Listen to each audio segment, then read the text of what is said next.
Hello વિદ્યાર્થી મિત્રો, સ્વાગત છે તમારું આજના ઓનલાઈન લેક્ચરમાં. તો આજના ઓનલાઈન લેક્ચરમાં આપણે ફાઇલમ નિમેટોડા, સમુદાય નિમેટોડા જે છે એના સામાન્ય લક્ષણો, ક્લાસિફિકેશન અને ઉદાહરણની વાત કરીશું. ઓકે, તો સ્ટાર્ટ કરીએ આપણે ફાઇલમ નિમેટોડા. કે ફાઇલમ જે નિમેટોડા છે એ સુપર ફાઇલમ એસ્કહેલ્મેન્થીસનો એક ફાઇલમ છે. કે નિમેટોડા છે એ સુપર ફાઇલમ એસ્કહેલ્મેન્થીસ જે છે એનો ફાઇલમ સૌથી મોટો સમુદાય નિમેટોડા છે. એટલે કે જે પ્રસમુદાય આપણે કહીએ સુપર ફાઇલમ કયો એસ્કહેલ્મેન્થીસ, એનો જે ફાઇલમ છે નિમેટોડા. ઘણીવાર નિમેટોડાને જ એસ્કહેલ્મેન્થીસ કહેવામાં આવે છે અથવા એસ્કહેલ્મેન્થીસને જ નિમેટોડા સમુદાય કહેવામાં આવે છે. આમાં ઘણા બધા એના એસ્કહેલ્મેન્થીસના ઘણા બધા અલગ અલગ ફાઇલમ જોવા મળે છે. એ સુપર ફાઇલમ છે અને એના ઘણા બધા અલગ અલગ ફાઇલમ જોવા મળે છે. એમાંનો એક છે ફાઇલમ નિમેટોડા, એટલે કે સમુદાય નિમેટોડા. તો જોઈએ નિમેટોડા મીન્સ શું થાય. નિમેટોડા એટલે થ્રેડ લાઇક સ્ટ્રક્ચર જેનું હોય, એટલે કે આમાં સમાવેશ થતા બધા જ એનિમલનું સ્ટ્રક્ચર કેવું હોય છે, દોરા જેવું હોય છે. એકદમ પાતળા એનિમલ હોય છે. નિમે મીન્સ થ્રેડ, થ્રેડ એટલે દોરો, અને નિમેટોડ્સ મીન્સ ફોર્મ, એટલે કે એનું સ્વરૂપ. કેવા પ્રાણીઓ હોય છે? બધા દોરા જેવા પ્રાણીઓ હોય છે. અને કૃમિઓ, આપણે જેને કહીએ ને કૃમિઓ, એ બધા જ કૃમિનો સમાવેશ આ ફાઇલમ નિમેટોડામાં થતો હોય છે. એ બધા જ સિલોમ કેવું ધરાવે છે? સ્યુડોસિલોમ ધરાવે છે. એટલે કે આભાસી દેહકોષ્ઠી બધા પ્રાણીઓ હોય છે. એટલે કે એમાં આગળનો આપણે જોયો તો પ્લેટીહેલ્મિન્થીસ, એટલે બધા કેવા હતા? ફ્લેટ ફોર્મ હતા. હવે ધીરે ધીરે એનામાં શું થશે? શરીર ગુહા બનશે અને આ બધા કેવા છે? રાઉન્ડ વોર્મ પણ આને કહેવામાં આવે છે. બધા રાઉન્ડ વોર્મ બનશે. પરંતુ એ કહેવાય ને સાચો સિલોમ હોતો નથી, સ્યુડો હોય છે. એટલે આભાસી દેખાય સિલોમ, પણ એમાં કોઈ પણ પ્રકારના સિલોમ જેવી રચના આવેલી હોતી નથી.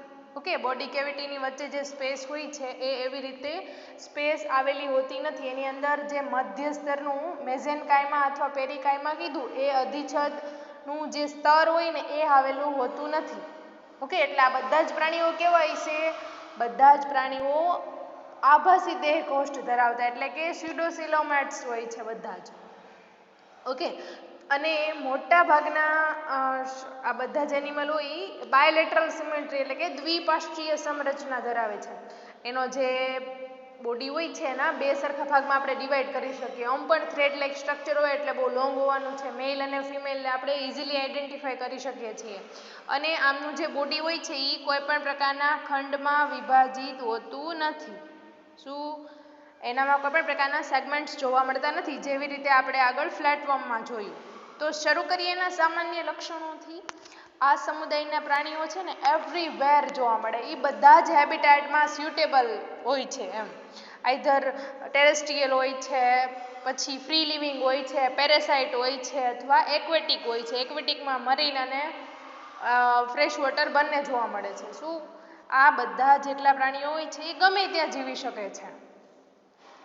ઓકે, જલીય હોય છે, જમીન ઉપર રહે છે, પરોપજીવી, અને મુક્ત તરતા પણ જોવા મળે. કેવા હોય છે? લાંબા અને ગોળ, થ્રેડ લાઇક અને રાઉન્ડ, એટલે એને રાઉન્ડ વોર્મ પણ કહેવામાં આવે છે. આગળ જોઈએ, શરીર દિવાલની ફરતે ક્યુટિકલનું આવરણ આવેલું હોય છે. હવે એનું જે શરીર દિવાલ હોય એની ફરતે ક્યુટિકલનું એક આવરણ આવેલું હોય છે. અધિચમ જોઈએ તો કેવું? કોષીય અને આયામ, એ જે મસલ સેલ હોય એનું બનેલું હોય છે. લંબ અક્ષે 4 પટ્ટા ગોઠવાયેલા જોવા મળે છે. પક્ષમો એટલે કે સિલિયા છે, અથવા સર્ક્યુલેટરી સિસ્ટમ અને રેસ્પિરેટરી સિસ્ટમ એબસેન્ટ હોય છે. યાદ રાખજો બાળકો, આમાં રુધિરાભિસરણ તંત્ર, એના પક્ષમો, એટલે કે કોઈ પણ પ્રકારનું એ હલનચલન તો ઠીક, પ્રચલન કરી શકતા નથી. અને શ્વસન તંત્રનો પણ આમાં શું જોવા મળે છે? અભાવ જોવા મળે છે. ડાયજેસ્ટિવ સિસ્ટમની વાત કરીએ, પાચન તંત્રની, તો એ સંપૂર્ણ હોય છે. મુખથી શરૂ કરીને એનસ સુધી, એટલે કે મળદ્વાર સુધી લંબાયેલું હોય છે. તેની સાથે માસલ, કંઠનળી અને ગ્રંથિઓ પણ આવેલી હોય છે. મુખ અને મળદ્વાર શરીરના બે વિરુદ્ધ છેડે હોય. અગ્રભાગે મુખ હોય તો પશ્વભાગે શું આવેલું હોય છે? મળદ્વાર આવેલું હોય છે. એક્સક્રીટરી સિસ્ટમ એટલે કે ઉત્સર્જન તંત્રની વાત કરીએ તો એ ગ્રંથિમય સેલ અંગો ધરાવે છે. શું ધરાવે છે? ગ્રંથિમય અંગો. અને નલિકામય રચના પણ એમાં જોવા મળે છે. ઓકે, હવે જોઈએ આપણે એના નર્વસ સિસ્ટમ. તો એમાં ચેતાકળીની રચના બને છે. અગ્ર અને પશ્વ ચેતાઓ બે મળીને શું બનાવે છે? ચેતાકળી બનાવે છે. આ ફાઇલમના જેટલા બધા પ્રાણીઓ બધા જ એકલિંગી હોય છે. એટલે કે નર અને માદાને આપણે એમાં ડાયમોર્ફિઝમ જોવા મળે છે. એટલે કે નર અને માદા આપણે ઓળખી શકીએ છીએ કે આ નર અને માદા છે. હવે એની સાઇઝની વાત કરીએ તો જે માદા હોય ને એ નરની સરખામણીમાં કેવી હોય છે? લાંબી હોય છે, મોટી હોય છે. જ્યારે નર કેવું હોય છે? નાનો હોય છે કદમાં. તેઓ એક અથવા બે જનનપિંડ ધરાવે છે. આપણે એને સેક્સ્યુઅલ રિપ્રોડક્શનની વાત કરીએ તો કેવો હોય છે? જનનપિંડ જે છે એ બે ધરાવે છે. એક અથવા બે ગમે હોઈ શકે. અને જે ટ્યુબ આવેલી હોય જનન નલિકાઓ એ પણ ક્યાં ખુલે છે? અવસારણીમાં. એટલે કે જે અવસારણી શું છે? કોમન છિદ્ર હોય કે જ્યાં ઉત્સર્જન તંત્રનું, ડાયજેસ્ટિવ સિસ્ટમનું અને રિપ્રોડક્ટિવ સિસ્ટમનું બધાનું ઓપનિંગ ત્યાં થતું હોય છે. અલગ અલગ ઓપનિંગ અહીંયા આવેલું હોય છે. તો અવસારણીમાં શું ખુલે છે? જનન નલિકા છે એ ખુલે છે. જ્યારે માદા જનન નલિકા અને જનન છિદ્ર સ્વરૂપે ખુલે છે.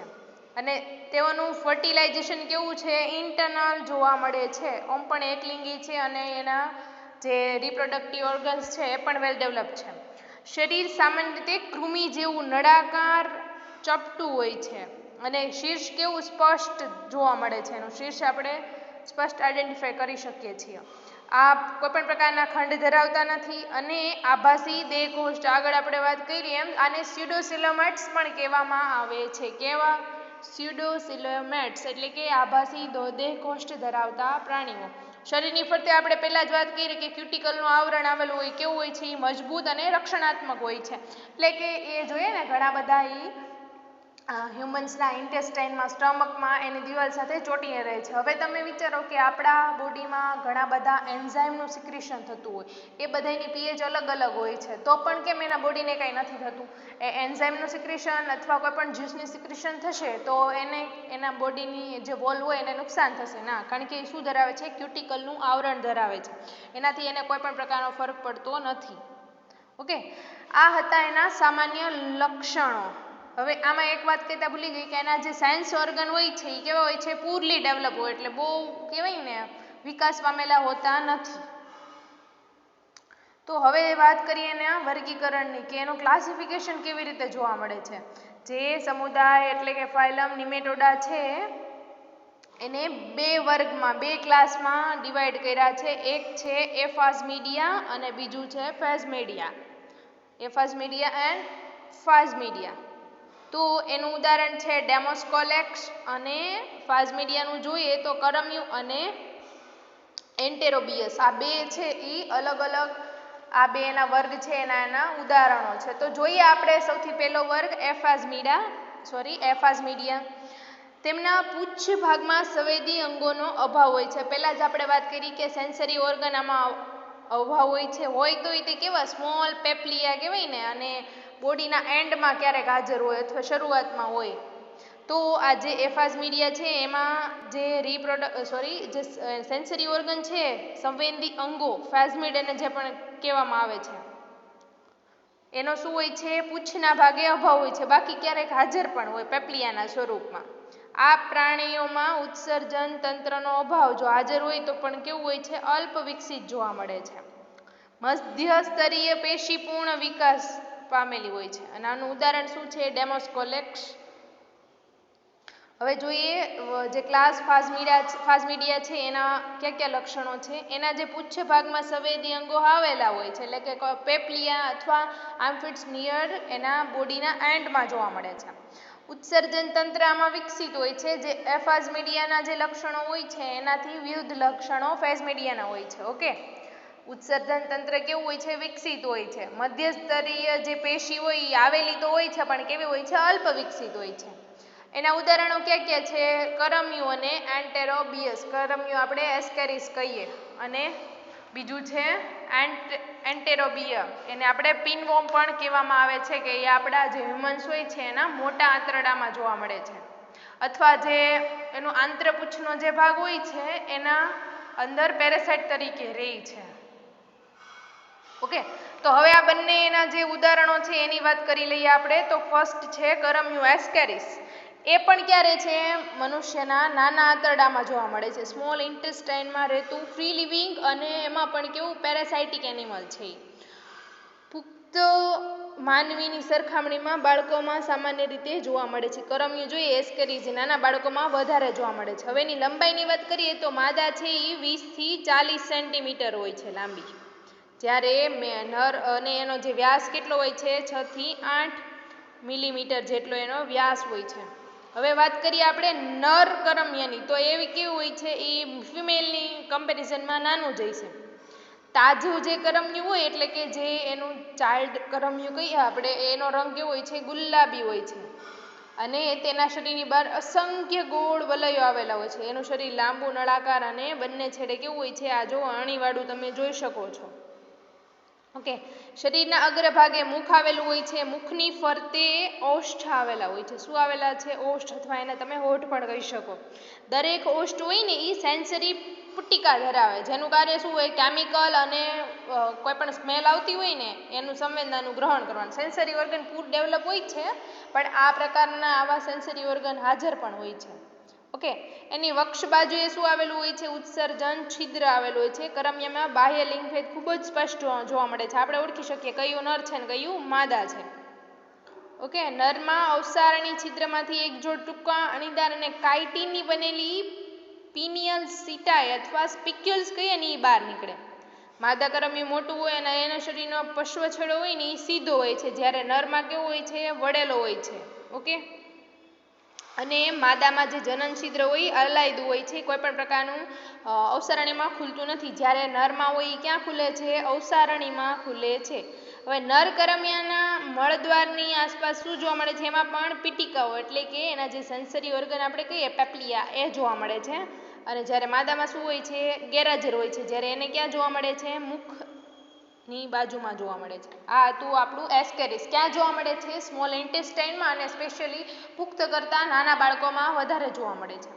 એન્ટેરોબિયસની વાત કરીએ આપણે તો એને આપણે પિનવોર્મ તરીકે પણ ઓળખીએ છીએ. પિનવોર્મ તરીકે પણ ઓળખીએ છીએ. ઓકે, તે ક્યાં રહે છે? એ પણ ઇન્ટેસ્ટાઇનમાં રહે છે અને એના આંત્રપુચ્છ વિસ્તારમાં રહે છે. ઓકે, એપેન્ડિક્સ કહીએ એ સાઈડ રહે છે, અને પેરાસાઇટ તરીકે પણ એ ફ્રી લિવિંગ હોતું નથી. એનું એ કેવું કરે? આંતરડાની અને આ મોટા આંતરડામાં રહે અને ઓલું નાના આંતરડામાં. આ ફ્રી લિવિંગ હોતું નથી. જ્યારે પેલું હતું એસ્કેરિસ એ કેવું હોય છે? ફ્રી લિવિંગ હોય છે, મુક્ત તરતું. એ મોટા આંતરડાની જે દિવાલ હોય છે એની સાથે એના શીર્ષથી એ જોડાયેલું હોય છે. ઓકે, અને કેટલું હોય છે? 2.5 mm જેટલી તેની લેન્થ હોય છે, લંબાઈ હોય છે. જ્યારે માદા કૃમિ કેટલી હોય છે? 10 mm, એટલે એની બેયનું સાઇઝનો ડિફરન્ટ થઈ ગયો. મોટી હોય તો એ માદા હશે, નાનું હશે તો એ નર હશે. નરમાં આમાં પણ એસ્કેરિસની જેમ એની પૂંછડી કેવી હોય છે? વળેલી હોય છે, જ્યારે માદામાં કેવી હોય છે? સીધી હોય છે. ઓકે, તો આ હતું એન્ટેરોબિયસ. તો અહીં આપણે ફાઇલમ નિમેટોડા, જે સુપરફાઇલમ એસ્કહેલ્મેન્થીસનો એક ફાઇલમ છે, એના આપણે સામાન્ય લક્ષણો અને ક્લાસિફિકેશન વિથ એક્ઝામ્પલ ચર્ચા કરી.